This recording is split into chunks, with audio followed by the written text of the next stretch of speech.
మేమైతే చాలా సఫర్ అవుతున్నాం మేడం వల్ల. ప్రతిసారి ఎవరి మీద కోపం తీసుకొచ్చి మా పైన చూపిస్తుందో లేకపోతే మా మీద కోపం మా పైన చూపిస్తుందో తెలియదు. కానీ మేడం వల్ల మాత్రం మేము చాలా సఫర్ అవుతున్నాము. మేడం మాత్రం మమ్మల్ని అందరినీ ఫుల్ టార్చర్ చేస్తుంది. ఫుడ్ విషయంలో కానీ, స్టడీ విషయంలో కానీ, ఏ విషయంలో సరే. స్నాక్స్ బెల్ కొడుతుంది, అట్లా ఆడ స్నాక్స్ బెల్ కొడుతుంది, స్నాక్స్ బెల్ స్టడీ బెల్ కొడుతుంది. స్టడీ వరకు రాని వాళ్ళని ముక్కు చెంప లేపిస్తుంది. మేము స్టడీ చేయడానికి వచ్చినాం కానీ ఇంత టార్చర్ అవ్వడానికి అయితే మేము రాలేదు. మా పేరెంట్స్ మమ్మల్ని జస్ట్ ఇక్కడ మేడం వాళ్ళు మేము ఎట్లా చూసుకుంటామో మేడం వాళ్ళు అట్లా చూసుకుంటారు కదా, మా పిల్లలకు భవిష్యత్తు బాగుండాలి కదా అని ఒక్క కారణం మీద వేసిపోతారు.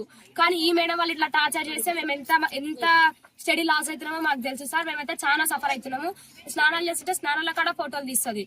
మేము ఒక 1 minute లేట్ అయ్యి వస్తే నేమ్స్ రాసి ఎవరికి పెడుతుందో ఫోటోస్ తెలియదు, కానీ ఎవరెవరికో ఫోటోస్ పెడుతుంది. వీళ్ళు ఇట్లా చేసిరు, వాళ్ళు అట్లా చేసిరు అని. గర్ల్స్ కనుక చాలా ప్రాబ్లమ్స్ ఉంటాయి సార్. ఆ ప్రాబ్లమ్స్ కూడా మేడం అర్థం చేసుకోవాలి. మేడం ఒక గల్లే కదా సార్, మేడం అర్థం చేసుకోవాలి కదా. ఆ ప్రాబ్లమ్స్ మాత్రం మేడం అర్థం చేసుకోదు. ప్రతిసారి మమ్మల్ని సఫర్ చేస్తుంది.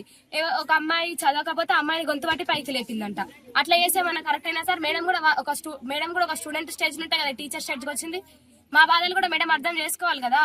ఫుడ్ విషయంలో మేము ఫుడ్ ఇస్తలేమని ఆ విషయంలో మమ్మల్ని సఫర్ చేస్తుంది. సండే రోజు మాకు చికెన్ వస్తే ఆమె కేజీ చికెన్ తీసి ఆయిల్ మొత్తం ఫ్రైడ్ రైస్ చేపించుకొని తింటుంది.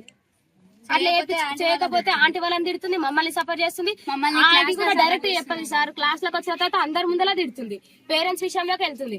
మొన్న జస్ట్ ఎవరో మేడం వాళ్ళు వచ్చి గీత మేడం వాళ్ళు వస్తే ఆ మేడం కి చెప్పినామని ఆ రోజు మీ పేరెంట్స్ అందరు పోని అని ఎట్లా అంటే అట్లా తిట్టింది సార్ మమ్మల్ని. అయితే మేమైతే మేడం వల్ల చాలా సఫర్ అవుతున్నాము.